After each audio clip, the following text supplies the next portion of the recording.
I have been waiting a long time to moderate this next session. Years, I would say. We have been talking in this community for some time about the experience that somebody encountering APL in these days would have. For those of us who first encountered the language a generation ago, and particularly those of us who spent time teaching it, we discovered, we learned what it was like to first program in this language. For many of us, it was the first encounter we'd had with a programming language. For many of us, it was the first time we'd seen a computer of any kind at all. And in talking about it in recent years and imagining what it would be like if somebody ever came along and started using APL again, we could see that the sort of people who were likely to enjoy using this, the sort of people who are likely to flourish, will probably already have encountered programming languages before. Not all, but it was much more likely that people in finding the language now for the first time would have used other programming languages, and that the things that we found obvious, they would not find obvious. They would find obvious things we had difficulty with. The resources which helped us would work for them some of the time and not be so helpful the rest of the time. Through the fog, we could see that much, but we never knew what it was actually going to be like and what resources they'd really need and what kind of experience they would have. This year we decided we have enough new faces here, enough young guns, that we could actually hold this as a public discussion and ask them to tell us how it's been. So can I call up here our panelists, Nico Koenig, yeah. Kendall Eskew, Brendan Duncan, and once more Ronald Chung. Give him a big hand, please.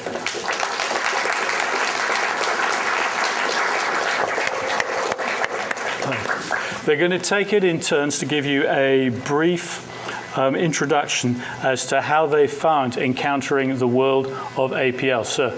Is it okay to ask them how old each person is so we can get a feel for what level people are? They'll introduce themselves. Please give your ages when you do that, and we will then have a question time after, when you get a chance to put questions either to them individually or to the whole panel. We're going to go in reverse chronological order. We're starting with Nico. This is not order of age. Nico first encountered APL in 2004. He's an internal application developer at Data EV in Germany. Nico, go. I'll give you a signal at 2 in 1 minute.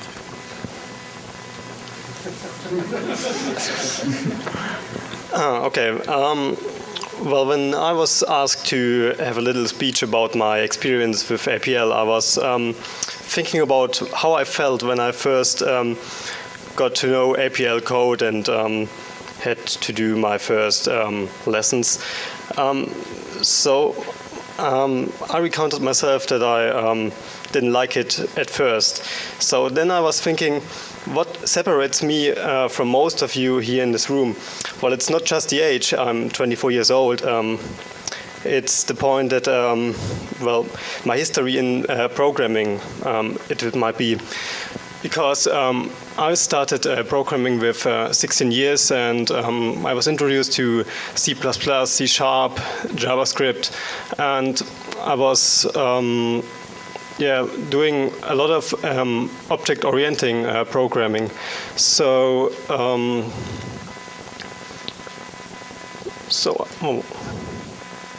what was I trying to say? First experience, yeah. So I did object-oriented programming for about 3 years. Then I changed my department. Is it called department or division? Yeah. So I heard they did something very strange that is called APL. I had no idea what it is. So when I started APL at version 8 and 9, there was no OO, no classes, no objects, no .NET Framework. So everything I was used to develop with was gone. So I felt like, whoa, what is this? I couldn't use all the experience I did before. So I didn't really like the first year of developing with APL because I had no .NET Framework, no classes and so. But when version 10.1 was released, I could use the .NET Framework, so it was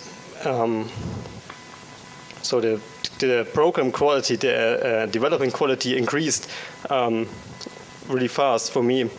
And when version 11 was released, I heard that I could develop classes now, but unfortunately the samples doesn't work. So I installed version 11, tried the 00 samples, and I got an APL Core. So I just took the disk and throw it in my sideboard. But I was asked from my boss to do a project with version 12 and using classes and the .NET Framework, and I recognized, okay, now the stuff is working. So since version 12 is released, I'm developing. I'm using APL just as C#. So I'm using only classes, only the .NET Framework, and no old stuff. So when I had to use version 8 and 9, I was always dreaming of how it would be so great if I could use the Visual Studio and C#. But now, since I can do classes in APL 2 and can use the .NET Framework, I don't even think twice using APL. So that's my point. I don't dislike APL. I really like the stuff you can do. You know, if the system crashes midnight, I just get a call, log on my PC, fix the problem right away, and go to bed again. I could not use this with C#, of course. But for my work, for my applications, I do a lot of web applications. I needed the .NET Framework and classes. So now it's just perfect, I think. And when I then got the version 12.1 with the new editor, so now it looks like Visual Studio with the whole new features they put in there. So I think that's my point. Next, Kendall. Kendall's an application developer at Fiserv here in the US. Mm-hmm. So I don't have that much computer programming background. In high school, senior year, I started Java programming, and I kind of thought that I was going to be a computer programmer. So I did that for a year, then signed up for computer science at my university, NJIT, and I kind of hated that. So after a couple of years of doing Java, I switched over to math and figured I wasn't really going to return back to computer programming. So for the next few years, my only experience was using things that were tailored to very specific uses, you know, for aggression or things like that. So right before I graduated at a career fair, I met some people from Fiserv, and they explained APL to me. I didn't really have any idea what to expect, so I went to Wikipedia, which seems to be what all of us do now. And it was kind of terrifying. They've got the Game of Life up on there, and I had no idea what it was, so I kind of put it out of my mind and tried to ignore it for a while. But you know, after a little while, I picked it up pretty easily. I think coming from a math background helped me out with that, because with most computer programming, it seems that you think in loops and syntax and things like that. But in my math classes, when I think of taking a summation, I don't think of a loop, I think of a sigma. And you know, when I'm doing an integral, I've just got a squiggly line. So having something in symbols and very compact things helps me out a lot, because I don't have to think about how I'm going to do something, I can just do it. So that's been one of the things that's really made APL, you know, something that I've enjoyed working with. It also helps that with symbols, I think not just for me, but with a lot of international people here, I notice is that symbols seem to be something that you don't really depend on a language for. Like if I go to another country and I see a cigarette with a bar through it, I know that means I can't smoke. So, yeah. So I kind of wrote down some of my musings here. Also, like I said, I obviously don't have that much background in computer programming, so the last month or so, kind of running up to this, I've been studying some Haskell and Python and other things like that to try and figure out how APL is different from other languages. And it's really kind of opened my eyes a little bit, because a lot of these other languages seem to be really strict. Like in Haskell, you can't even try to run a program if a certain type is going to be different. So, and they've also all got their little things like functional, imperative, object-oriented, and all that. And at least with the new versions of APL, it seems like you can kind of do anything you want, which is nice for me, because since I didn't have a strict education in a certain language, I can kind of mold it to however I want to do it. And yeah, so I don't really know what else to say about that. You just started last year. Yeah, just I learned APL last July. I hadn't really seen it other than that quick glance at Wikipedia until my first day on the job. And I think the other people at my company could probably give a more impartial view of how quickly I learned it. But I think I picked it up fairly quickly, and I was doing actual work within about a month. So it came fairly quickly, and it's been a little bit slow because I've had to learn Unix and all these other things. You know, at this conference, a lot of times somebody will say dynamic functions and object-oriented in classes, and I have to go and rush to my computer to look them up because I'm kind of new to all that. Yeah. Brendan, you two started in 2008, didn't you? Yes, I did. Yeah, and you're a developer at SunGard in New Zealand, and you prepared a presentation for it? I have. Ah, hit it. I'd like to know how a new person actually uses this. What else I can do? It's only 5 minutes, so there's no need to be concerned.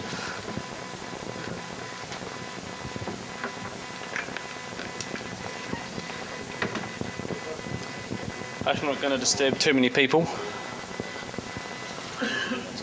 What's that? It's on there. It's right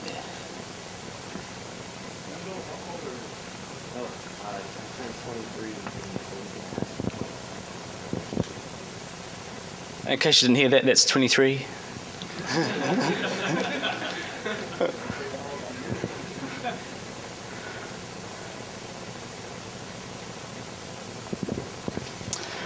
As I said before, I hope I'm not going to disturb too many people here, but one of my main points I want to get across is that some smart people do not use APL.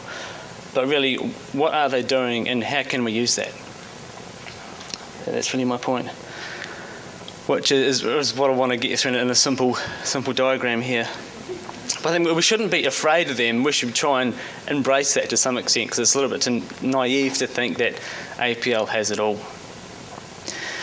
And you might question, what am I going to know about this? I'm 32, to answer the question. I've been doing software for about 10 years, and I've developed in sort of 10 languages on a wide range of platforms. And so I've been on the other side, and I can see what people have done and what tools they use. And I really appreciate what APL has to offer, although I realise that the other side also has things they can add to us to make APL stronger overall. So I'm just going to cover two main things, sort of what already works well and how we use APL, and then things I've taken from other experiences and brought in, some tools some of you may know, some of you may not. Hopefully it'll open some eyes.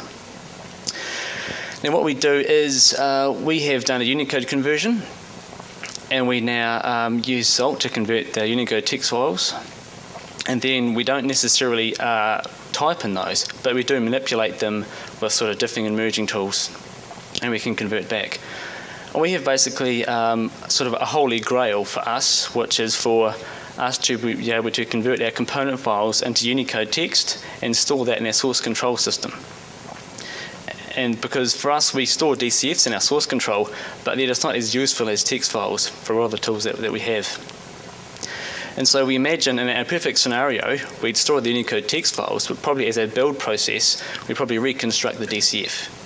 And that whole process we can do thanks to namespaces, salt, and Unicode files. Now, here's a few things that I'm bringing from the rest of the software world and how APL can benefit from it. The example here is the Eclipse open source IDE, which you've already heard a little bit about. My point is that it's got more than 1,000 plugins. And these plugins represent productivity improvements that have nothing to do with the language. So APL can make use of those without having to change whatsoever. And I really like the work that John Daintree showed us yesterday in trying to bring some of those things that other languages have to APL. And the other one is something I use all the time, which is a three-way merging tool. And this is one of the situations where you may use it. You have a particular, some source code, and maybe two people change it, or one person changes it at another time, and suddenly you have two conflicting versions, and you want to capture both of those changes. Sometimes that's easy, sometimes it's hard, and when it's hard, or if there's a lot of changes, what do you do and how do you do it? I haven't seen yet any really good tools for doing that that are generally used by the APLers. The other situation where you may want to use a three-way merge tool is where you have a fix in an early version of your software, and then you take it down to a later version. And the problem you have is that here that the 401 and the 510, they're different. So applying that patch is not going to be necessarily straightforward. And here is the solution. This is a commonly available three-way merge tool. You can see you can load in your 3 source files, and it gives you a highlight of all the differences and all the conflicts. It will automatically merge all the differences that do not conflict, and for the ones that do conflict, you get a choice, which ones you want to bring through. And I can use that in both of the previous situations. And the other thing I want to get to is Dan Baronet. He's done a lot of work on version control. I hope you've been following his work. And there's just sort of one place I'd like to take that further. This shows 2 people modifying the same project but in different namespaces so they can do it at the same time. But I find this is a little bit simplistic. I find my own code, my own changes, they look a little bit more like this. And hopefully you can sort of sympathize to some extent. And if you use a distributed version control system, which was originally designed for like open source, geographically distributed projects where there's no central server, effectively what you can do is you can pull back your project and then you can make your own computer your server. And all these little changes, all these little avenues you go down, then figure, oh no, that doesn't work, I need to go back. You can look back in your history, you can see what you've done, and you can use that. You can use any of those paths you've gone down to work towards your final solution. It's a little bit like what Salt is doing in terms of recording every change. So that's basically what I'd like to say. That's the main theme. I think APL has a lot of value, but also the rest of the world does too. And if someone wants to have a look at what I've been talking about, there's just a bit of further reading and some links. Thank you. Brendan, thanks very much.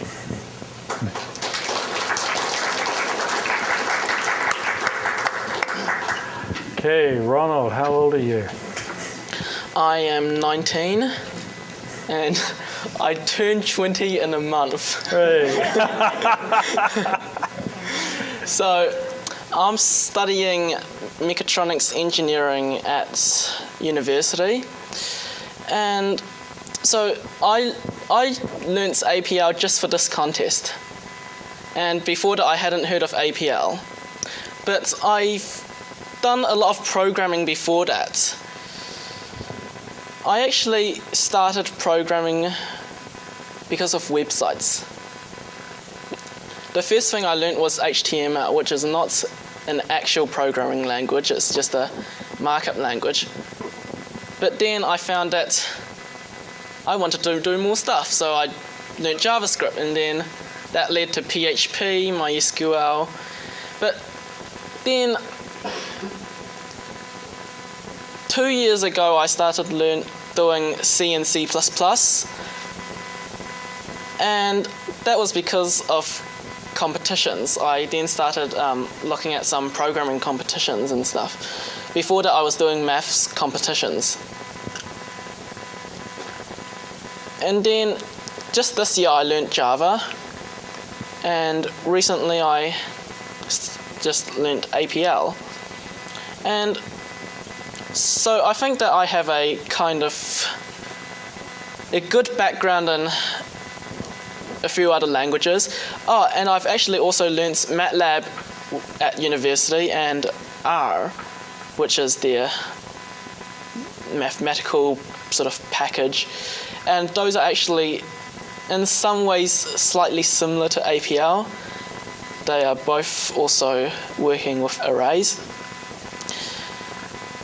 Now, when I was learning APL, the symbols themselves, they were sometimes a bit difficult with using them for my programs, but actually I found that I still thought of them the way I think of when I do other programming. So I still see the implementation behind all functions that I do use. So basically I just guess what they do. It just loops through and does it. So and I think that's what's really helped me with optimizing my submission, because if I didn't see how it worked, then I wouldn't know what to change to make it run faster.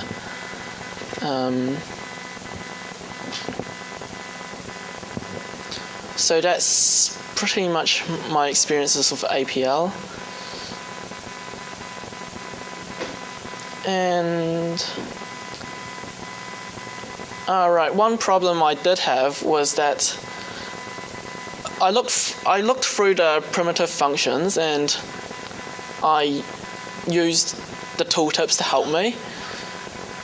What I did find was that although the tooltips were helpful, sometimes they weren't that helpful. I'm thinking right now of the ones for left argument and right argument. I went over those and I thought, this makes no sense. Including the example for finding the average, until I stumbled upon dynamic functions. So, hint, hint, put C also dynamic functions there. But, yeah. Some people have said that R is not just close to APL, but is a dialect of APL. Did you, having had prior experience of R, did you find anything in that eased your path when you started working with Dyalog? Well, my experiences of R have been mostly statistics using S20X. I think that the syntax is definitely similar in the sense of, and with MATLAB, of how you index the arrays. But I think that the one unique thing with APL is that the functions are all symbols. And I think that that's one thing which is not similar to other languages. So yes, they both work on arrays, and yes, they have the indexing stuff. But it's the functions, and I don't even think they have dynamic functions in R. Maybe they do, but I haven't come across that. So I think that R hasn't really affected my experiences of APL that much. Okay, thank you. Before we go on to question time, I'm going to invite another 4 members to join the panel. Some more young guns. They didn't start this year or last year, but they've been working for 3 or 4 years in APL, and we're going to ask them to consult their memories and see if they can remember back to their early experiences. Lena, would you like to come up, please? Norbert, Gilgamesh, Mustafa. Let me introduce these people to you, for those who don't know them. Let me see. I want to try the reverse order trick again. Norbert, you're the senior man amongst us, I think. You started in 2002? I believe so. I was still in high school when I was introduced to APL. Yeah, I should say right away, anybody asks you guys how old you are, you're entitled to, it's at your discretion.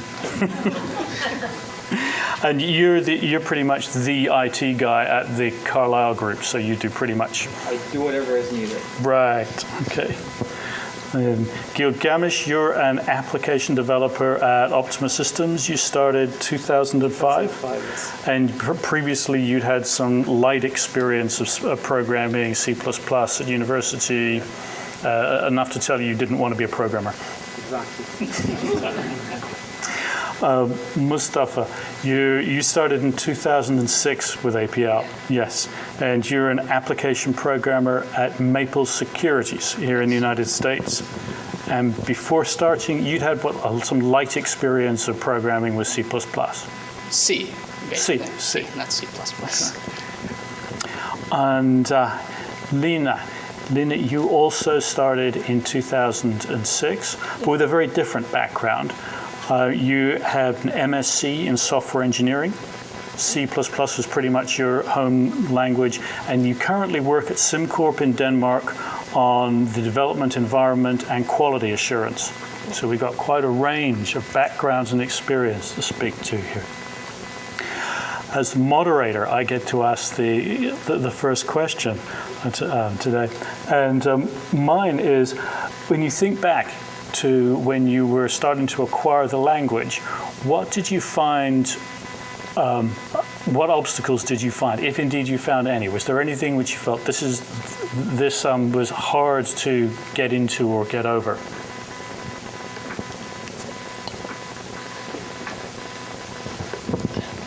One of the hard things for me was that some of the sort of function definitions are not consistent. Especially when you take in search. There's been like a recent conversation on Dyalog users about sometimes it's the left argument that you're searching, sometimes it's the right. And when you're learning a language, you're looking for consistency and having to try and learn one thing once rather than learn one thing twice, different ways. And that's one of the main problems I had. That sort of thing occurs a few times. How was the symbol set? You surely never programmed with weird characters before.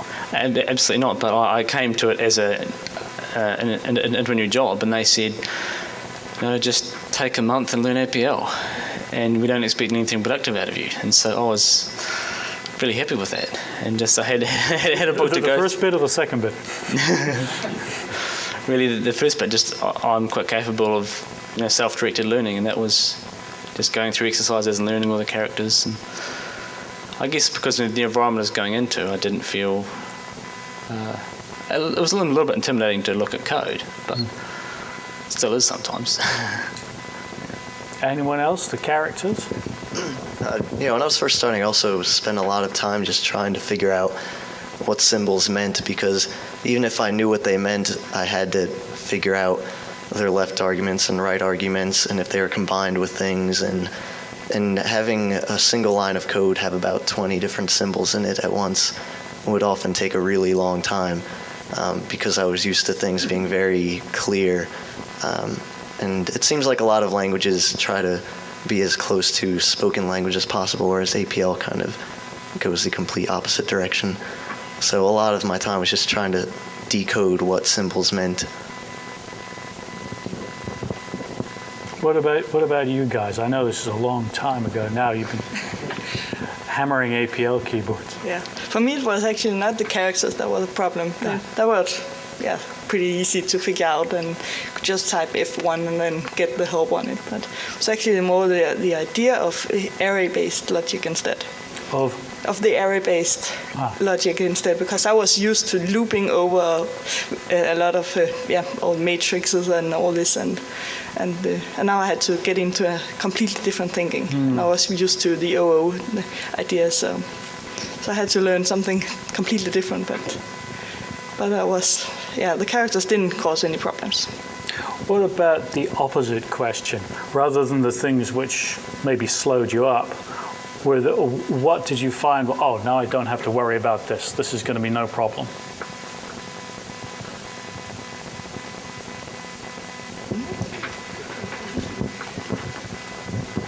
I have something sort of in the same vein. I don't know if it quite answers your question, but I'd done some Python before, and that was a dynamic typing. And I found that really eased my transition into APL because I was used to not having to define types of things. I found that helped a lot. So I didn't have to worry about learning that new concept as well as the whole array based. I think, sorry, go ahead. Well, a lot of people say this, but I mean, I'll say it again anyway, but being able to type things in and see immediately the results, because I could just type in random things and then figure out what it was doing. So instead of, having some book tell me what to do and then try to figure out, yes, this is what it's doing, I could just type in random symbols and sort of figure it out for myself after that, and just change things here and there and mess around, with no real direction, but kind of just playing with it in a sandbox. You just reminded me, I like to second that too. So for instance, if you're in a C# project and there's a line that you want to test out, it might take you 3 hours to create the infrastructure and the classes to be able to run that line. But in things like APL and Python, you just take that line out and run it. And that makes learning and testing and trying things out just so much easier. What about those moments of sheer joy which you occasionally have as a programmer when you think, that is so amazing? Anybody had any of those yet? Oh, good man. Well, I have one moment that I will never forget. I remember when I was still in university, this was after I already knew APL, and we were primarily forced to use Java. And you have basic programs such as create text strings, flip them around, and I would take hundreds of lines of code to create, say, a pyramid out of a single character where you could use 5, 6, expressions in APL, and the teachers would just get so annoyed with that. And, we could have been using this tool instead. Who else? You're going to keep these moments of joy private? One of the questions I did, the LCM of all integers 1 to 20, 5 characters. I share one I have myself a few years ago where I'd had a very kind of data processing, very old style file from a mainframe with nested tables encoded in it in some arcane way.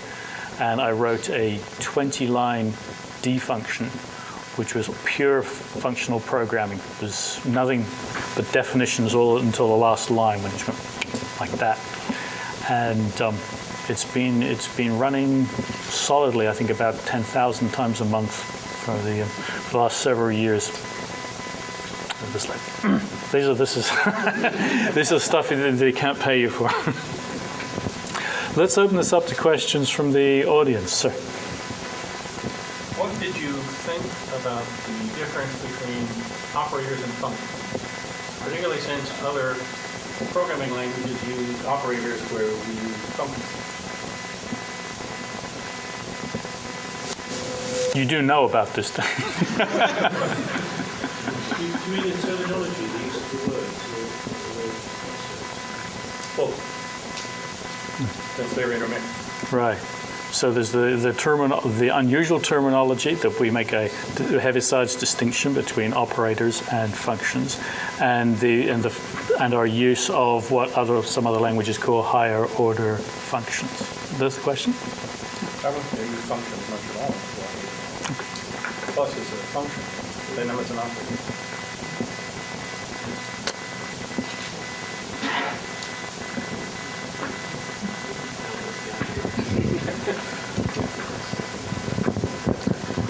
Can you just repeat your question again, please? What did you think about the difference between operators and functions?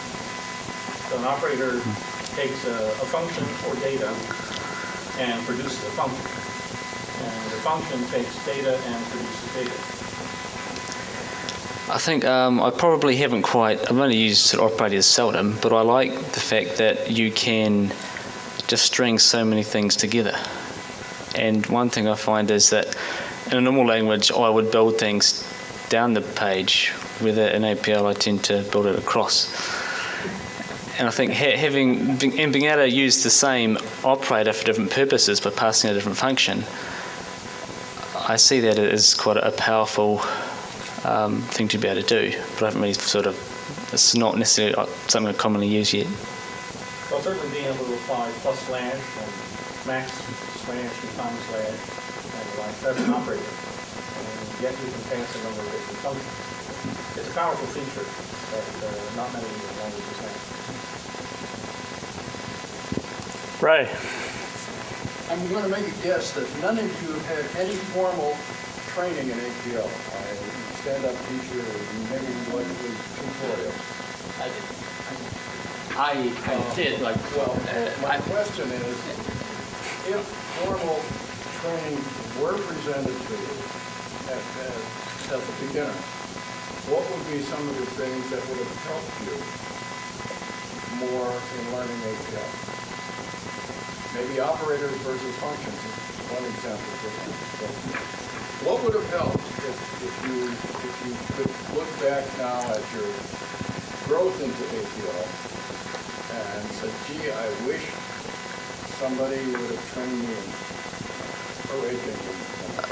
I think one thing that would have helped me would have been a purpose, because I found with a purpose, like a reason to learn those things, a reason to learn a particular operator or function, because I found going through the help and the manual, you look at the definition of an operator or a function, and you kind of get what it does, but unless you use it in anger, you don't really understand it.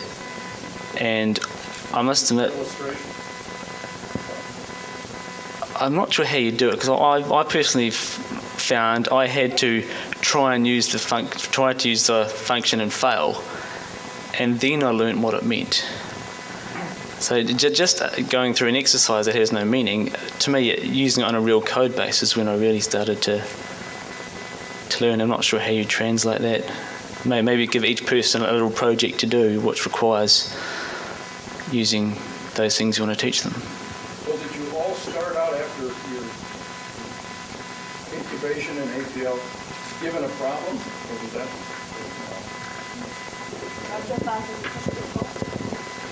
Yeah, at SimCorp we actually have a program, like the online tutorial that we were taught about the other day, where there's some text and where everything is described, and then there's some examples, and then in the end you are asked to solve some problems and type in the correct line that would result in almost like the ones that were in the contents.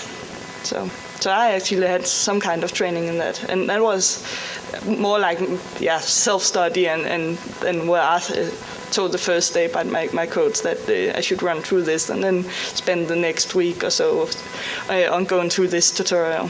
And then of course I had some training in our framework and how we do things and how we code it. So we have a formal training in it. So the part where I said just pressing F1 was when I wasn't read a line and then I don't know what this means, and then look it up and see what it does.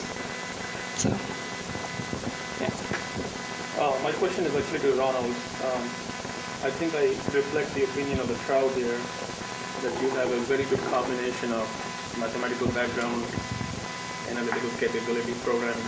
Is this something that is just personal, or is it the New Zealand education system that kind of allows people to, have multifaceted? Because that's something of interest to me. No, it's more a coincidental thing. I just happen to enjoy both parts of my background. I enjoyed the competitions I've done, so that's I think it's something personal, and in New Zealand they don't tend to teach programming in high school. But at the same time, I think that my mathematical background has been very important in the programming I've done, because sometimes if you don't have the mathematical insight, you can't simplify something, and if you can't simplify something, the solution will never be as good as if you did. In a way you can think of it this way. Badly written code with a good algorithm is probably better than optimized code using a bad algorithm. And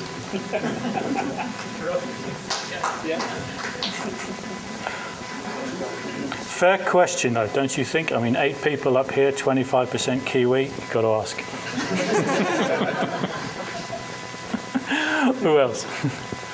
Sonia. First of all, congratulations again to Ronald. I have a question. I mean, all of you were fortunate enough to be exposed to APL in the workplace, except for Ronald, who weren't for the competition.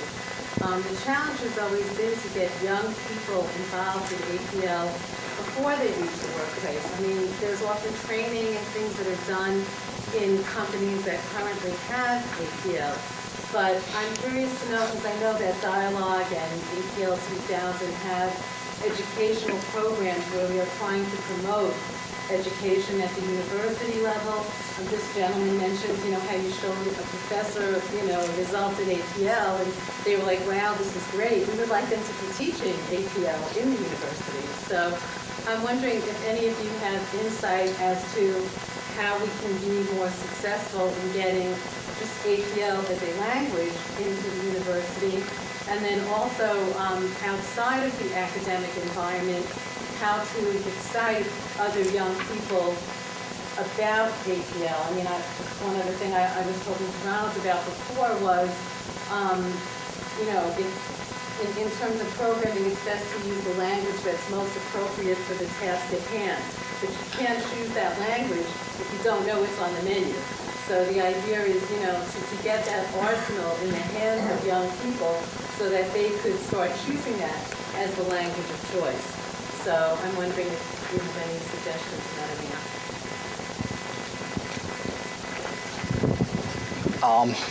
I have an opinion on this one. My simple answer is give it away. Make it available on every computer in every school so people can just go in, start it up, and play with it. And then after that, from my experiences, most of the friends I have that are getting into programming is they want to create an application for themselves, but then they're still in school, they can't afford to have a runtime license, and they want to distribute it. And if they don't have the opportunity to let other people use it, they're not going to use the language. They're going to go move to an open source language that they can use anytime, anywhere for free. So maybe have the ability to distribute the application with limited resources so you can't use it in enterprise, but make it available.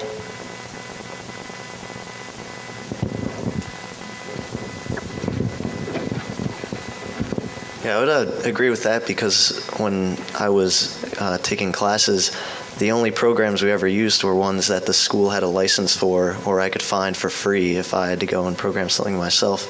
And I know that my school is constantly having licensing issues with MATLAB and other things, and it was always an enormous hassle trying to figure out if you could use something or not. And it definitely makes it a lot easier to learn and play around with something if you can use it for free, even if it is just for educational purposes. So I think making it more available would definitely make more professors open to the idea of them messing around with it in their free time and then bring it into the classroom.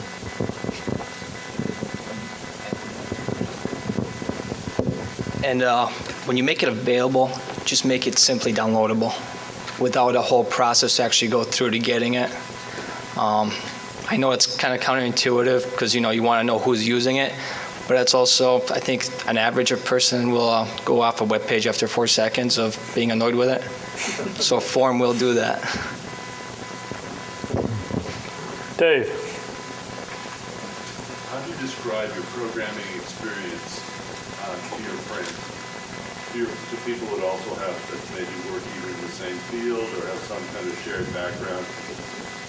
Do they ask you, somebody might ask you, at a party or a bar, what do you write software? And you reply, yes, I write software. And you say, talk about language and so on. You say, maybe you'll confess that you're an APL programmer in a car. Did you ever enter these conversations? First, I will just say a couple of words. I have some friends who are developing in Java and C++, and the first and the biggest comparison with those friends is, in my case, we develop the software very fast, like the debugging process, the things. When something crashes, we see it all at the second, and then I can go and change the piece of code and let it run. So that makes the whole development process so much faster. Like most of my friends work in big companies. They take like months to deploy an upgraded version of their product, which for us it's just a second. If my boss says, let's improve this, let's do that, and then if it's not something like quite fundamental, it happens in minutes. So that's it. That's the biggest comparison for me. Do you tell them that? Your friends? Yeah. What do they say? Like, general thing is, like, since they are in a big company, like, they have to go through all the processes, like, they justify themselves. Okay, we have to do this, we have to do this. And, like, we are just 5 people in my group, in our group, so, like, when my boss told me, then it's done. Like, there's no, like, process of checking it, and no procedures, no bureaucratical steps. But, yeah, and, yeah.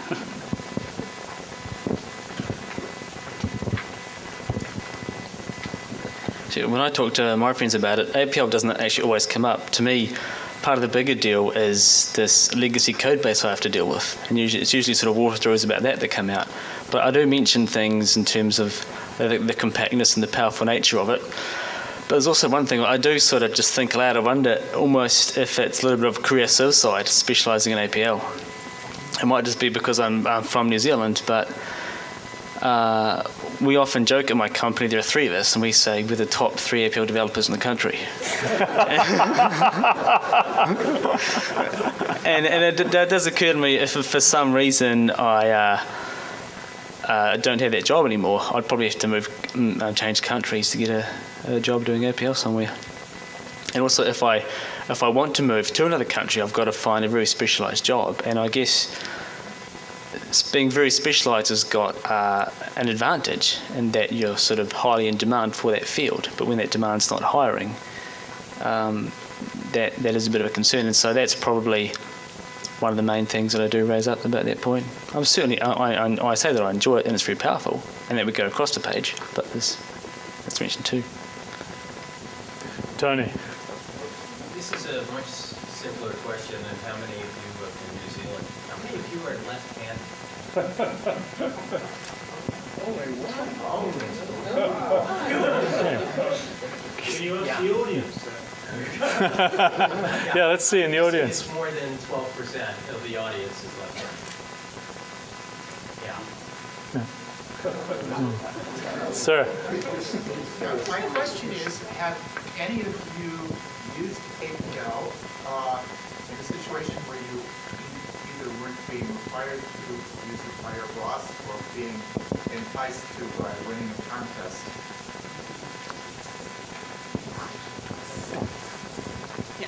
I actually had a task just recently where I had to extract some HTML files, and then I had to, and that was done in C#, extracting all these files, and then I had to get all the unique words in these files, and I had the choice of either going to C# or going through APL, and I chose APL because I thought it was more intuitive to just write the lines and just go through it and see does it work, and instead of having to make a project and make a lot of classes and all this, then just a few lines in APL. So I normally choose APL whenever if I have a task that I need to solve that I don't specifically told that I should use that language. John. I'd like to ask just to pass the microphone on to each of you, and then this is not a big question. In one phrase, what's best about APL and what's worst about it? It's a tough thing, but without thinking too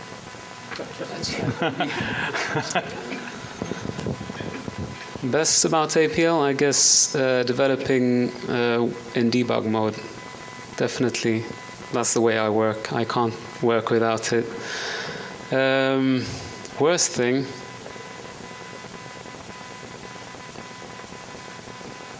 I can't think.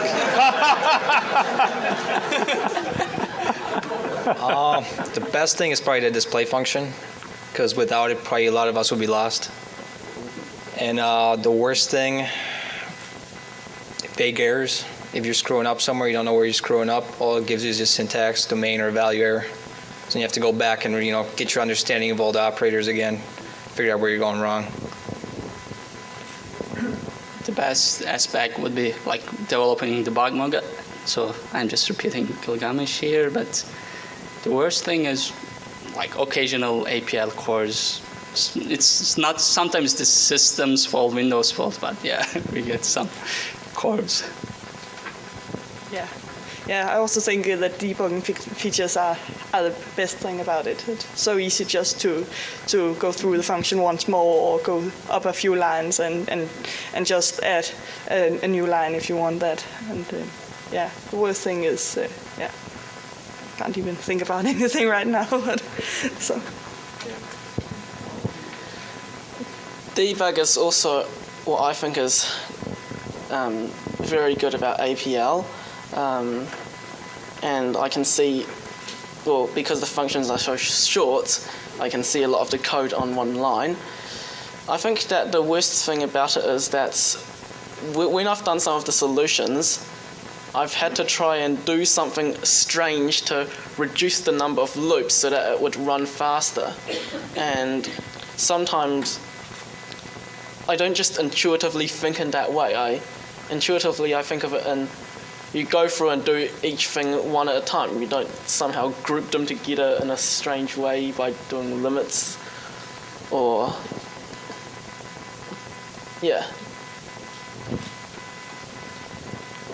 What I really love about APL that I can develop programs so fast. I just sometimes starting debugging and developing the program while debugging it. So I couldn't do that with any other language. And what I really hate about APL is that most people that don't know APL and the benefits of it don't appreciate that we're using it. They just treat you like an outcast when you're telling them, yeah, I'm using APL. I'm with these guys in that best thing is programming on the fly. Probably the worst thing is trying to figure out the code of really good programmers.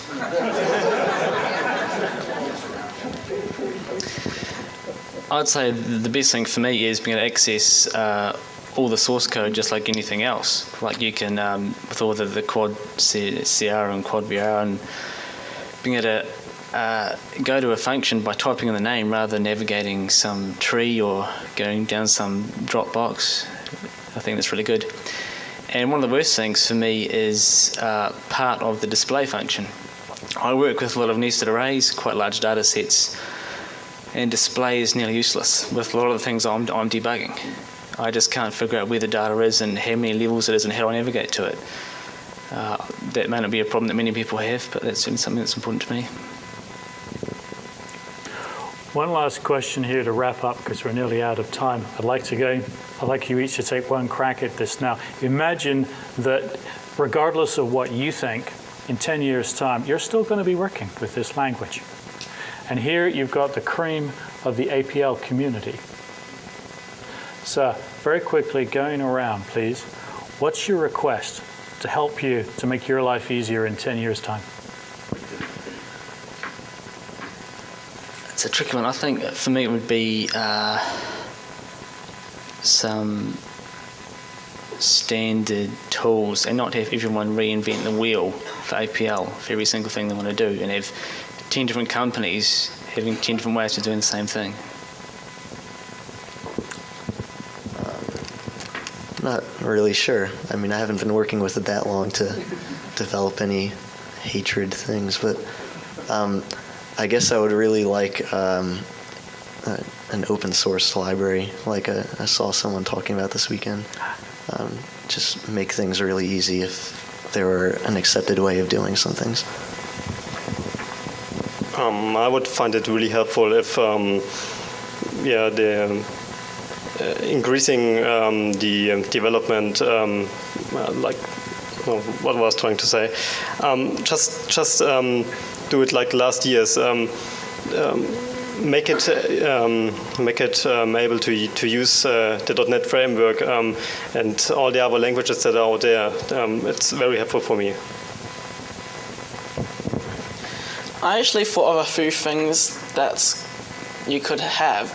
Like, when I was doing the classes, I was thinking of maybe I write a function and then other people would then use this and consume it without knowing having to code what it does. But when I was making the functions, one of the things that was a problem for me was, what do they input? I mean, you can't control what they input, but you want it to calculate it correctly. And then that means that you want to check, say, the rank or the sizes in the format that you expect. And what I didn't like that much was that if I wanted to check them, I'd have to check them one at a time. I'd have to say, if the rank was not this or something, then signal whatever, and so on. And what I thought would be a really nice feature is if you could sort of make it so that it's a typed variable, like in other languages. So in one line, perhaps you could say, this variable is of this rank, it has 3 columns, and perhaps the third element is a nested array of how many elements, and so on. And if you could perhaps even do it in one line, then it would be really great, because then you just say, okay, I expect in this format. If it's not, then give the correct error signal. And so that's the first thing. The second thing is, I really like the debug thing. So when I go into debug, I just mouse over a variable and I see what it is. But then I thought, hey, it'd be great if it could be extended. Say I moused over a previous line, then I see what it was instead of what it is now. And if you put it on the next line, it will tell you what you will write. Well, maybe not necessarily that, because usually you're in debug mode because it has an error and then it stops and then you want to see what's caused it. And so I thought maybe you could have a debug mode where if you set it to that mode, then it keeps a track of what lines the variable changes to what. And perhaps you could do that for the last 10 lines so that you don't take up too much memory. And so that's the second thing. And that's it, Ronald. You're a prize winner, so you get 2. Everybody else gets 1. The rest you'll have to tell Morten about. Lena, thank you. I think it should just continue as it's doing now, and adding classes and adding new features and all this.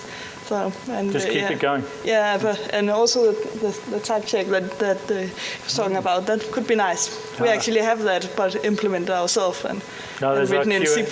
Yeah. There's our QA mistress speaking. Yeah. So we actually have a lot of these things and a lot of utilities that all the developers can use and that we develop.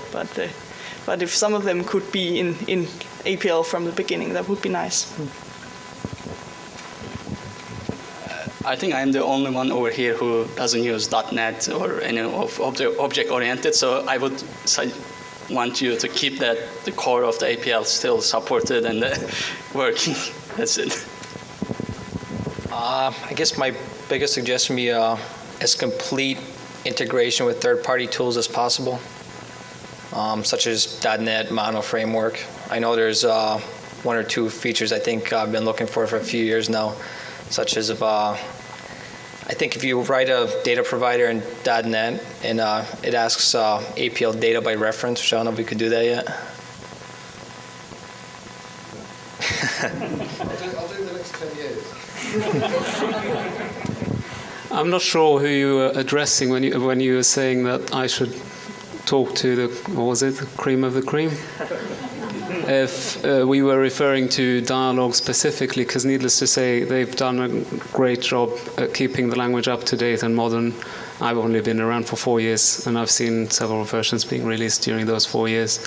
I think that contributes to people wanting to play with the language in general, but I guess the rest of you, if you could just please stay alive for another 10 years, that would help me. Let's give a big hand to our panelists. Thank you very much, everybody.